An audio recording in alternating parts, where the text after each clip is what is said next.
할렐루야. 오늘은 코로나 사태로 함께 모여서 예배를 드리지 못하고 가정 예배를 드리게 되었습니다. 그래서 다소 섭섭하긴 하지만 주의 성령께서 여전히 여러분들과 함께 하시며 여러분들의 가정에 함께 하실 줄로 믿습니다. 지난번 설교에서는 요한복음 21장에 15, 6, 7절을 중심으로 해서 예수님이 말씀하시는 사랑한다는 말과 베드로가 말하는 사랑한다는 말의 의미가 서로 다르다든지 또 안다라는 말이 앞에 3번 베드로가 썼던 안다라는 말과 그 다음에 마지막에 4번째로 나오는 안다라는 말이 또 단어가 다르다는 것을 살펴보았습니다. 그래서 원문이 아니고는 요한복음 21장의 15, 6, 7절 부분이 제대로 이해될 수 없기에 원문을 꼼꼼히 살폈던 거죠.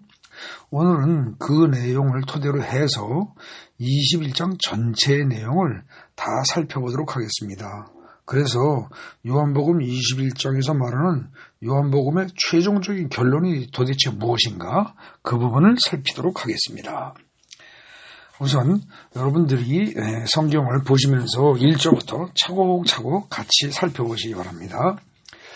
1절에 보면은 그 후에 예수께서 디베랴 호수에서 또 제자들에게 자기를 나타내셨으니 나타내신 일은 이러하니라 라고 말을 시작을 합니다. 그래서 21장 전체가 예수님께서 디베랴 호수에서 제자들에게 자기를 나타내신 일에 대해서 다 설명하는 것이다 라는 전체적인 내용을 요약하고 있죠. 그리고 이제 구체적으로 2절부터 이제 상황을 정확하게 얘기를 합니다. 2절에 보면 시몬 베드로, 또 디두모라 하는 도마, 갈릴리 가나 사람 나다나엘, 그리고 세베대의 아들들, 이 2명입니다. 또 다른 제자 2, 그래서 총 7명이 함께 있었다 이렇게 되어 있습니다. 전부 7명이죠.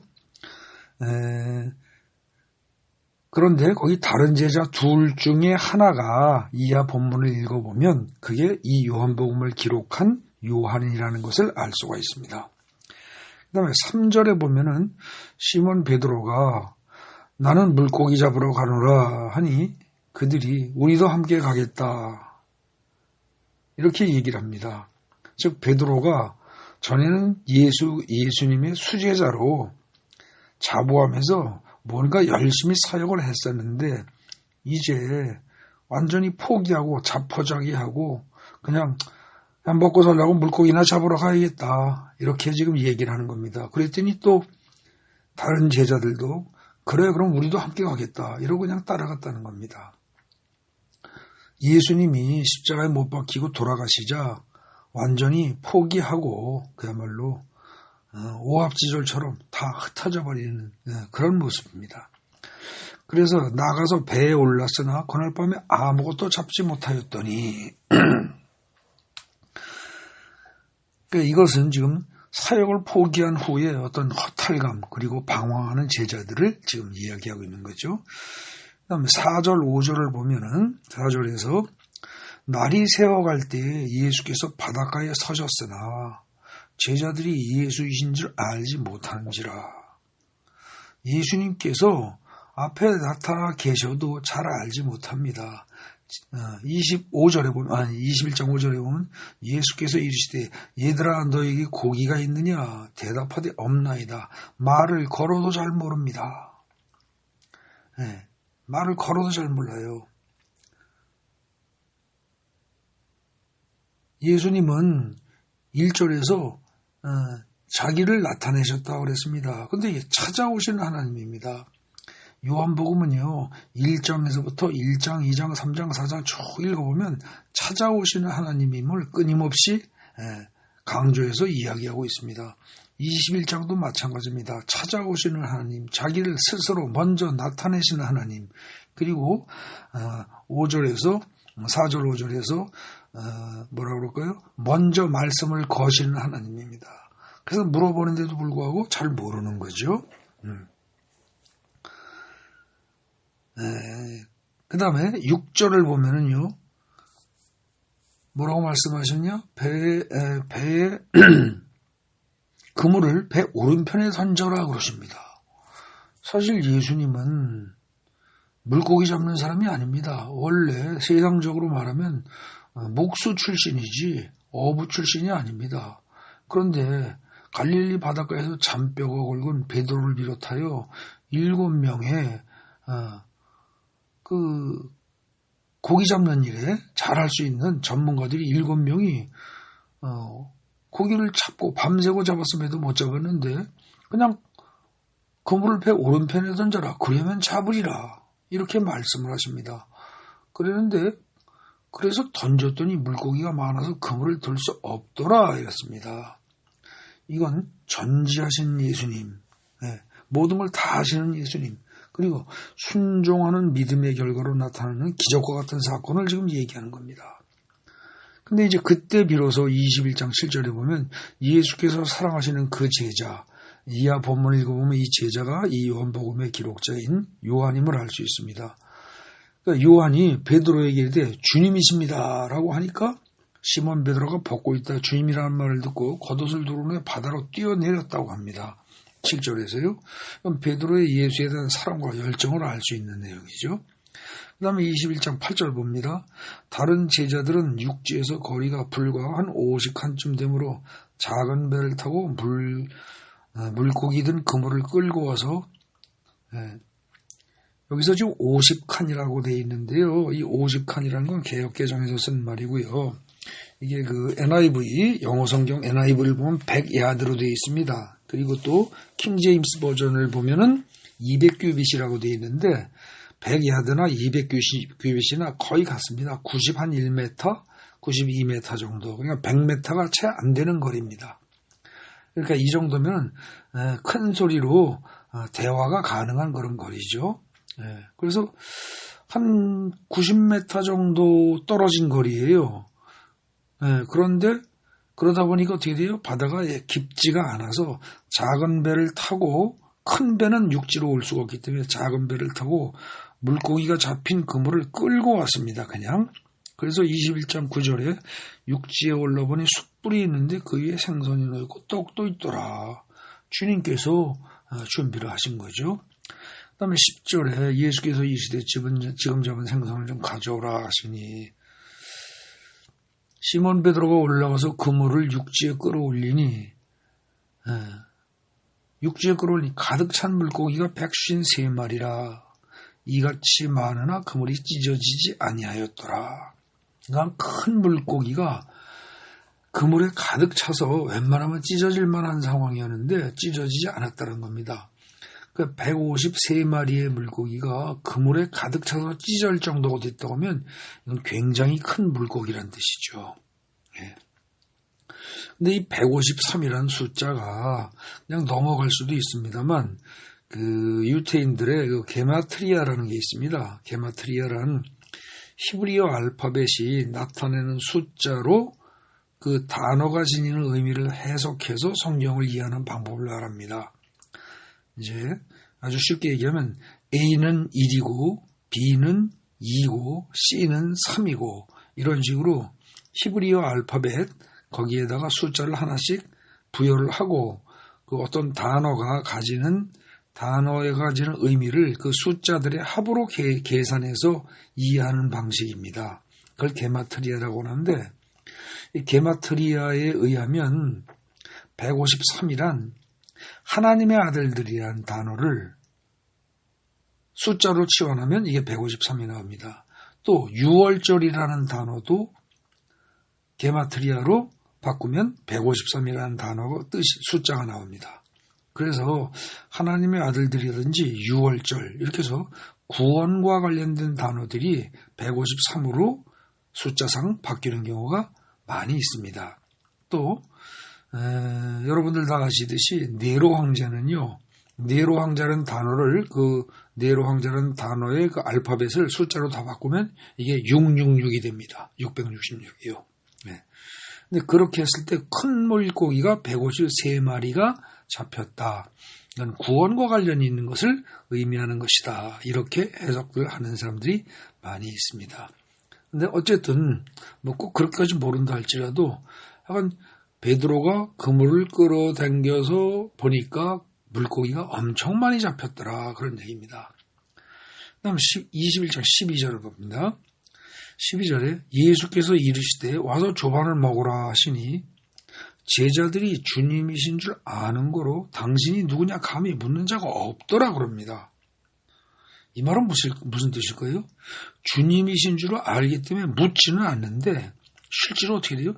도대체 당신은 어떤 분입니까? 라고 묻고 싶더란 얘기죠. 아니 자기들이 베드로 같은 경우 갈릴리 바닷가에서 평생을 고기를 잡고 살던 사람인데 밤새고 나가서 고기를 여러 명이 잡아도 못 잡았는데 다 손 털고 들어오는 새벽녘에 멀리서 보고서 어디다 그물을 던져라 그랬더니 하라는 대로 했더니 고기가 그물이 찢어지기 직전 정도로 그물이 거의 찢어질 것 같을 정도로 많은 고기가 잡혔다. 도대체 이해할 수 없는 놀라운 분이라는 거죠. 물론 주님인 줄 알아요. 예수인 줄 알아요. 근데 도대체 당신 예수라는 사람은 도대체 누구십니까? 라고 묻고 싶더라는 겁니다. 그런데 감히 묻지를 못했다는 거죠. 21장 13절 보겠습니다. 예수께서 가셔서 떡을 가져다가 그들에게 주시도 생선도 그와 같이 하시니라. 이것은 예수께서 죽은 자 가운데 살아나신 후에 세 번째로 제자들에게 나타나신 것이라. 자, 실제로 가셔서 떡을 가져다가 주시고 생선도 가져다 주셨다. 이건 뭐예요? 환상을 보거나 환영을 본 게 아니라는 겁니다. 귀신에 홀린 게 아니라는 거예요. 실제로 분명히 있었던 사실이라는 거죠. 14절에 이것도 뭐예요? 죽은 자 가운데 살아나신 후에 세 번째로 제자들에게 나타나신 것이라고 했습니다.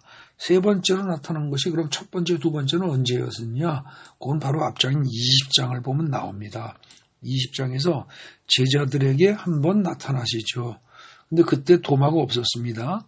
도마가 없을 때 나타나신 게 처음이고 두 번째는 도마가 있을 때 나타나십니다. 그래서 보지 않고 믿는 자 복되도다 그런 말을 하시죠. 그리고 오늘 갈릴리 호숫가에서 제자들이 물고기 잡을 때 찾아오셔서 여기서 또 세 번째로 나타나셨다는 거죠.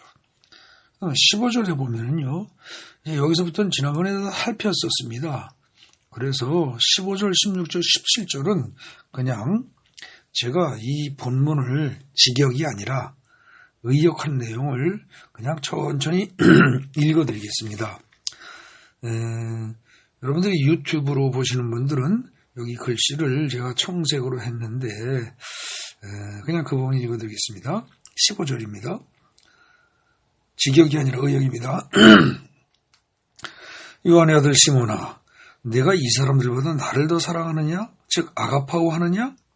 하시니 베드로가 이르되 주님 그렇습니다. 내가 다른 사람들보다 주님을 더 사랑하는 줄 주님께서도 이미 척보고 다 아시지요.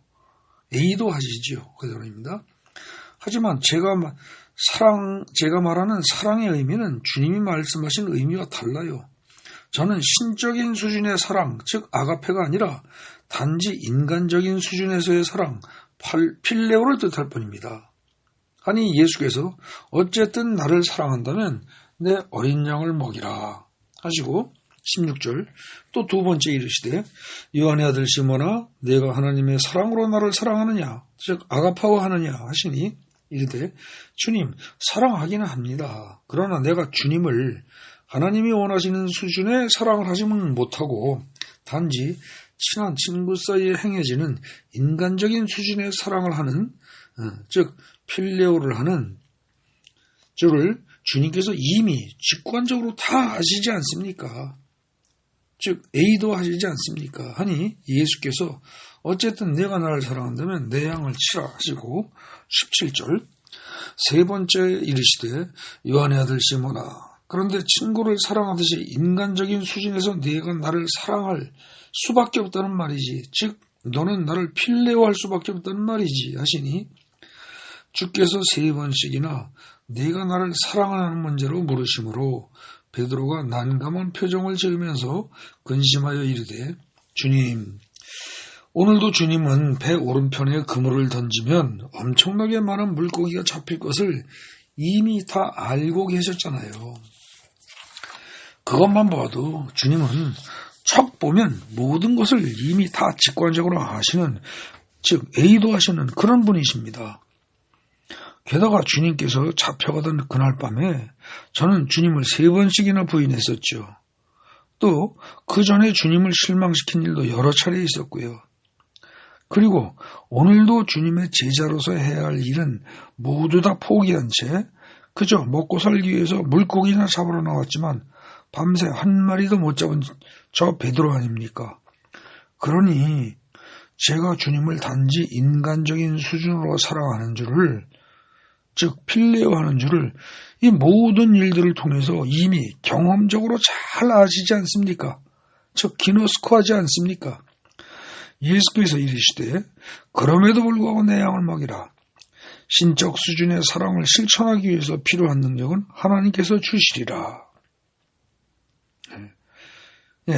이거는 예수를 모른다고 3번 부인했던 베드로가 아직도 예수보다 자신의 생각과 말이 옳다고 또 3번이나 고집을 부리는 그런 내용입니다. 그럼에도 불구하고 예수님은 전혀 비난하거나 야단치거나 지나간 잘못을 가지고 베드로에게 뭐라고 말씀하시지 않습니다. 똑같이 물으십니다. 요한의 아들 시몬아. 그리고 똑같이 또 물으십니다. 그러면서 내 양을 먹여라, 내 양을 쳐라, 내 양을 먹여라 똑같이 얘기하십니다. 그리고 18절에 가서 봅시다. 18절에 보면 내가 진실로 내게 이르노니, 진실로 2번씩이나 강조해서 말씀하셨다는 것은 이건 뭐예요? 이하 이 주님이 말씀하신 내용이 반드시 이루어질 것이다 라는 사실을 얘기하는 거죠. 그런데 진실로 내게 이르노니 그 다음에 제가 뭐라고 되어 있냐면 내가 젊어서는 스스로 띠띠고 원하는 곳으로 다녔거니와 늙어서는 내 팔을 벌리리니 남이 내게 띠띠고 원하지 않은 곳으로 데려가리라. 자, 이 문장이 상당히 추상적입니다. 비유를 하고 있는 것 같습니다. 그죠? 젊어서는 스스로 띠띠고 원하는 곳으로 다녔다. 그러니까 이게 무슨 뜻이죠? 스스로 띠띠고 원하는 곳으로 다녔다. 내 힘과 내 의지대로 살았다. 그 얘기죠. 근데 늙어서는 네 팔을 벌리고 남이 내게 띠띠우고, 그러니까 네 의지대로 되지 않고 네 힘으로 하지 않고 그리고 원하지 아니하는 곳으로 데려가리라. 네 의지대로 가는 것이 아니다 이 말입니다. 그죠? 그래서 18절은 즉 내가 젊어서는 내 힘과 내 의지로 살지만 내가 늙어서는 내 힘이나 내 의지가 아니라 하나님이 주시는 힘과 하나님의 의지에 따라 살게 될 것이다. 이런 얘기를 하는 거죠. 지금 이 18절의 말씀을 앞에서 15, 6, 7절에서 살핀 사랑한다는 동사와 관련지어서 생각한다면 젊어서는 내 힘과 내 의지로 인간적인 차원과 인간적인 수준의 사랑, 즉 필레오를 했지만 늙어서는 하나님의 능력과 하나님의 의지로 행하는 신적인 수준의 사랑, 즉 아가파오를 행하게 될 것이라는 말입니다. 또 여기 18절에서 우리가 주의해야 할 부분은 젊어서는 하고 대꾸로 나오는 늙어서는이라는 단어입니다. 예전에는 그리고 이제부터는 이렇게 되어 있는 게 아니고요. 젊어서는 그리고 늙어서는 이 말이 나온다는 거죠. 이 말은 뭐냐면 네가 이제부터는 즉시 사람이 바뀐다가 아니고요. 많은 세월이 지나서 네가 늙고 난 다음에야 사람이 바뀌고 그래서 주님의 뜻대로 하나님의 뜻대로 그리고 하나님의 능력과 하나님의 의지대로 행하는 신적인 수준의 사랑을 하게 될 것이다. 지금 그 얘기입니다. 즉 이는 하나님께서 우리에게 오래 참으시며 기다리실 것을 암묵적으로 이미 말씀해 주신 거죠. 다음 19절 말씀, 이게 어떻게 보면 난해한 듯하면서 상당히 중요한 부분입니다. 19절의 앞부분을 보겠습니다. 이 말씀을 하시면 베드로가 어떤 죽음으로 하나님께 영광을 돌릴 것을 가리키심이러라 이랬습니다. 즉 여기서 우리가 잘 파악해야 할 건 뭐예요? 베드로가 어떤 죽음으로 하나님께 영광을 돌릴 것이란 말입니다. 어떠한 죽음으로 하나님께 영광을 돌릴 것을 가리키심이러라. 아니 이 죽는데 더군다나 나중에 여러분들 아시는 분들은 아시지만 베드로가 비참하게 죽습니다. 십자가에 거꾸로 못 박혀 죽었다고 합니다. 그렇다면 그렇게 비참하게 죽는 게 어떻게 하나님께 영광을 돌리는 것이냐 이렇게 생각할 수 있습니다. 그러나 그것은 우리의 생각이고 사람의 죽음이 우리는 어떻습니까? 사람이 죽을 때 어떻게 죽느냐 이를테면 불의의 사고로 죽느냐 아니면 비참하게 죽느냐 아니면 고생 안 하고 깨끗하게 편안하게 죽느냐 그래서 우리는 어떻게 죽느냐에 관심이 있습니다. 그런데 오늘 이 19절 말씀에 보면 사실은 죽음은 뭐예요? 누구에게 영광이 돌아가는 죽음이냐 이게 중요하다는 뜻입니다. 베드로는 인간적으로 보기에는 비참한 죽음을 죽었습니다. 십자가에 박혀 죽되 거꾸로 박혀 죽었다니까요. 그렇게 전해지니까 베드로는 인간적으로 보면 비참한 죽음을 맞이한 겁니다. 그러나 그러한 죽음이 하나님의 뜻대로 앞에 18절에 얘기한 남이 내게 띠띠우고 원하지 아니하는 곳, 즉 고난의 장소 그리고 죽음의 장소에까지 그대로 인도하신 대로 가서 하나님의 뜻대로 죽음을 맞이하는 것, 하나님의 뜻대로 죽어가는 것, 그것이 하나님께 영광을 돌리는 죽음이라는 거죠. 그런데 꼭 죽음만이 아니라 사실은 삶도 마찬가지입니다. 우리가 어떻게 사느냐가 문제가 아니고 누구에게 영광이 돌아가는 삶을 사느냐 이게 중요한 거죠. 부자로 사느냐 가난하게 사느냐 혹은 높은 자리에 있으면서 권력을 누리면서 사느냐 잘 먹고 잘 사느냐 그게 중요한 게 아니고 이 21장 19절의 말씀에 근거한다면 어떠한 삶으로 하나님께 영광을 돌릴 것인가 어떠한 삶으로 나에게 영광이 돌아가는 게 아니라 하나님께 영광을 돌릴 것인가 그게 중요하다는 것입니다. 19절의 뒷부분 이 말씀을 하시고 베드로에게 이르시되 나를 따르라 이렇게 말씀하십니다. 그렇죠? 이 나를 따르라는 말씀이 다시 반복되긴 합니다. 그 다음에 그러나 이게 사실은 요한복음을 통해서 주님이 우리에게 요구하시는 마지막 말씀이며 이게 어떻게 보면 최종 결론입니다. 예수께서 마지막으로 나를 따르라 이렇게 얘기하시는 겁니다. 그런데 가만히 보면요. 요한복음 1장에 여러분들 기억하십니까? 1장에 46절에서 빌립이 나다나엘에게 와서 보라 그럽니다. 와서 보라. 그러고 예수를 소개하기 시작합니다. 그게 1장이었습니다. 그런데 21장 맨 마지막 장인 19절에서는 예수님께서 마지막으로 너는 나를 따르라 이렇게 말씀하십니다. 나를 따르라. 그래서 결국은 가만히 보면 요한복음은 예수가 누구인가 그것을 와서 봐라. 그래서 예수가 누구인지를 정확히 알아라. 그리고 나서 너는 나 예수를 따르라. 이게 결국은 요한복음 전체의 핵심이고 요지입니다. 20절부터 22절까지 이거 보면은 얼핏 생각에 베드로가 돌이켜서 예수께서 사랑하시는 그 제자 같다는 것을 보니 그는 만찬석에서 예수의 표모 의지하여 주님을 판 자가 누구니까 묻던 자더라. 그러면서 이에 베드로가 그를 보고 예수께 여쭤되 주님 이 사람은 어떻게 되겠었나이까? 이렇게 묻습니다. 이게 뭐하러 왜 이 얘기가 왜 들어왔는가 궁금할 수 있죠. 그죠? 근데 잘 읽어보십시오. 이게 무슨 뜻일까요? 주님은 나를 따르라고 베드로에게 말씀하십니다. 그런데 나를 따르는 동안에 베드로가 어떻게 해요? 베드로가 예수님을 따라가다가 뒤를 돌아보고서 예수께서 사랑하시는 그 제자, 즉 요한입니다. 이게 젊은 요한이죠. 요한이 자기 뒤에 또 예수님을 따라오는 걸 보고서 그러고서 뭐라 그래요? 주님, 이 요한은 어떻게 될까요? 이러고 관심이 요한에게 있음을 표현합니다. 그땐 예수님이 뭐라 그래요? 22절에 예수께서 이르시되 야, 내가 다시 올 때까지 그를 머물게 한다고 하더라도 너하고 무슨 상관이 있냐?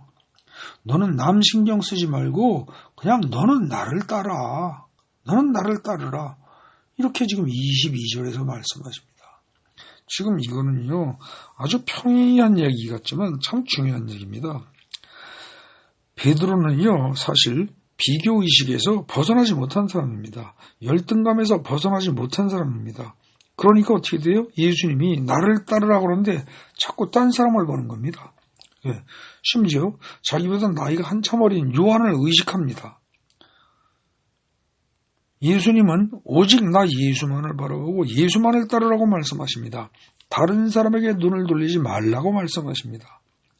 예, 그런데 베드로는 예수님을 따르면서 또 뒤를 흘끔흘끔 보면서 예수를 뒤따라오는 자기 이외에 다른 사람을 자꾸 의식을 한다는 거죠. 여러분 자신은 어떻습니까? 여러분 자신이 항상 의식하고 바라보는 것은 예수입니까? 아니면 다른 사람입니까? 아니면 다른 사람도 아닌 다른 물질이요 사물입니까? 여러분들의 마음속에 하루 종일 들어가 있는 것이 예수입니까? 아니면 다른 사람의 이목입니까? 아니면 세상의 물질이고 어떤 사건이고 다른 것들입니까? 우리가 그리스도인이라고 한다면 우리가 항상 의식하고 바라보는 것은 오로지 예수이어야 합니다. 네. 또 23절 보겠습니다. 23절은 이 말씀이 형제들에게 나가서 그 제자는 죽지 아니하겠다 하였으나 예수의 말씀은 그가 죽지 않겠다 하신 것이 아니라 내가 다시 올 때까지 그를 이 세상에 머물게 한다고 하더라도 설령 그렇게 한다고 하더라도 너 베드로하고 무슨 상관이 있냐? 그냥 딴 거 신경 쓰지 말고 나를 따르라 하신 것이다. 그 얘기입니다. 지금 23절에서 아주 구체적으로 정확하게 다시 반복해서 설명하고 있습니다. 여기서 우리가 알아야 할 건 뭡니까? 예수님의 말씀을 오해하거나 실수로라도 변형시켜서 전달하면 곤란해집니다. 그죠? 그런데 아마도 오늘날의 많은 설교가 그렇지 않은가 하는 점이 좀 염려가 됩니다. 그래서 성도 여러분들 성령의 인도를 받아서 정말 분별력을 가지고 설교를 들을 줄 알아야 되는 그런 분별력이 요구되는 시대입니다. 특히 인터넷으로 유튜브로 수많은 기독교에 관한 정보와 설교들이 난무하고 있는데 사실 그 많은 기독교에 관한 정보와 설교들 중에서 이단에 의한 것들도 적지 않게 있습니다. 그래서 여러분들에게 성령의 인도를 받아서 아주 훌륭한 분별력을 가지고 잘 구분해가면서 주님의 말씀을 듣고 깨닫는 그런 은혜가 있기를 바랍니다. 또 24절 보겠습니다. 이 일들을 증언하고 이 일들을 기록한 제자가 이 사람이라, 즉 나 요한이다. 그리고 우리는 그의 증언이 참된 줄 아노라. 근데 요한인데 기록한 것은 요한인데 나 혼자 한 거 아니라는 겁니다. 이 작업에 여러 사람이 공동으로 사실은 도움을 주고 함께 참여했다는 겁니다. 우리는 그랬으니까요. 그죠? 나는이 아니고 우리는. 네. 그러니까 우리는 그의 증언이 요한의 증언이 참된 줄 아노라. 그러니까 기록한 제자가 요한인데 이 요한의 글을 읽은 우리는 그의 증언이 다 참되다는 걸 인정한다. 그 얘기입니다. 이 24절은 여기서 말하는 이 일들이란 위에서 기록된 요한에 의해서 기록된 예수께서 행하신 모든 일들이죠. 근데 우리는 요한처럼 예수께서 행하신 모든 일들에 관해서 증언을 해야 할 증인들입니다. 하나님은 나를 통해서 예수를 어떻게 증거하고 증언하게 하실 것인가? 우리가 그런 관심을 가져야 됩니다. 또 25절 마지막 절입니다. 예수께서 행하신 일이 이외에도 많으니 만일 낱낱이 기록된다면 이 세상이라도 이 기록된 책을 두기에 부족할 줄 아노라. 이렇게 되어 있습니다. 이게요, 과장법이라고 볼 수도 있지만 요한복음의 요한은요, 글을 쓸 때 가만히 보면은 과장을 해서 표현한 일은 거의 없습니다. 그 점을 생각할 때 25절에 큰 도서관이나 큰 왕궁이라도 라고 기록된 게 아니라 이 세상이라도 이렇게 표현을 했다는 점, 이렇게 기록했다는 점을 우리가 잘 주목할 필요가 있습니다. 이거는 기록할 것이 너무나 많아서 도저히 다 기록할 수 없었다. 이런 뜻입니다. 그러므로 위에서 기록된 것들은 사실상 굉장히 정선해서, 엄선해서, 압축해서 내용을 기록한 것이다. 그러므로 매우 깊은 의미를 지닌 사건들만 의미 있게 기록한 것이니 잘 읽고 잘 깨달아 알기 바란다. 그런 의미를 포함한 말이죠. 결국 요한복음 21장은요. 전체적으로 보면은요. 우리가 생각하기에 여기서 부분 쪼개서 보면 여러 가지 설교 제목을 찾아낼 수 있습니다. 어떤 게 있을까요? 앞에 1절부터 해서 쭉 한 14절까지 여기까지 본다면 뭐예요? 예수님이 부활하시고 세 번째로 제자들을 찾아오셔서 대화하시는 내용이기 때문에 대충 그런 정도로 하고 부분에서 찾아오시는 예수님, 그 다음에 그 예수가 없이는 3절에 나온 것처럼 예수가 없으면 인생이 허탈하고 방황하게 된다. 그런 포인트로 설교를 할 수 있을 것이고요. 그 다음에 4, 5절에서 예수께서 찾아오셔서 말씀을 걸기 전에는 도저히 예수를 알 수가 없다. 그러면서 찾아오시는 예수님, 이걸 강조해서 얘기하면서 설교를 할 수 있을 것이고요. 또 6절에 전지하신 예수님이라든지 또 그러한 예수님의 말씀대로 우리가 순종하면 큰 은혜를 받을 수 있다. 이렇게 설교할 수 있을 겁니다. 그리고 아까 말씀드린 153이라는 그 숫자를 게마트리아로 해석을 하면서 구원을 이야기할 수도 있을 것이고요. 그런데 중요한 부분이 뭐예요? 15절, 16절, 17절 거기입니다. 그죠? 그래서 네가 나를 사랑하느냐? 주님은 우리에게 아가파오, 신적인 수준의 사랑을 요구하십니다. 그런데 베드로를 비롯한 모든 인간들은 신적인 수준의 사랑이라는 말에 그냥 지레 겁을 먹고 나는 못해요. 이러고 거부를 합니다. 그런데 예수님이 아가파오하고 신적인 수준의 사랑을 말씀하실 때는 너희 능력으로 하라는 게 아닙니다. 그런 능력도 하나님이 우리에게 주신다는 거죠. 그 점을 잘 기억한다면 아가파오 하는 것은 내가 하는 게 아니라 하나님이 나로 하여금 신적인 수준의 사랑을 행할 수 있도록 능력도 주시고 인도하신다. 이걸 정확히 한다면 크게 두려워할 일이 아니고 그렇게 되기를 원합니다. 아멘 하고 우리가 기쁘고 즐거운 마음으로 감사한 마음으로 순종하며 따라야 할 말이죠. 그럼에도 불구하고 베드로는 3번씩이나 끊임없이 고집을 세우면서 자기 생각이 옳다고 주장을 합니다. 우리 역시 계속 그렇게 내 생각만을 가지고 예수님의 말씀을 오히려 부정하면서 살아가고 있지는 않은지 다시 한번 좀 생각을 해볼 필요가 있을 겁니다. 그리고 18절 이하에 결국 어떻게 됩니까? 네가 젊어서는 네 힘과 네 의지로 살지만 늙어서는 네 힘이나 네 의지가 아니라 하나님이 주시는 힘과 하나님의 의지에 따라 살게 될 것이다. 즉 그렇게 살다 보면 결국 뭐예요?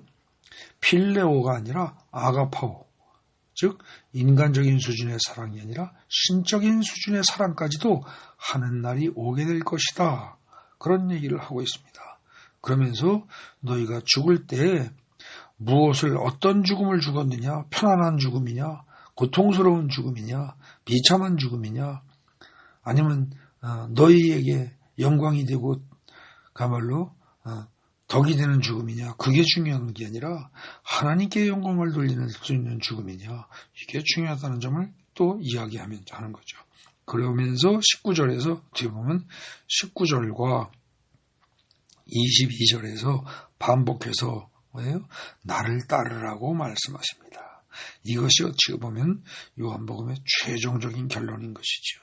그런데 우리가 예수를 따른다고 할 때 예수를 따르는 것을 방해하는 요소가 바로 뭡니까? 주위에 다른 것 아닙니다.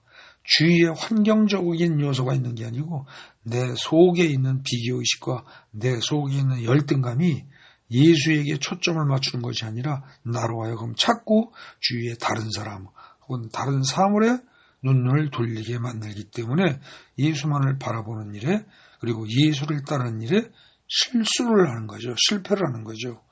그리고 예수가 하신 말씀을 오해하거나 변형시켜서 전달하거나 또 변형시켜서 전달받아도 어떻게 됩니까? 주님을 제대로 따를 수가 없습니다.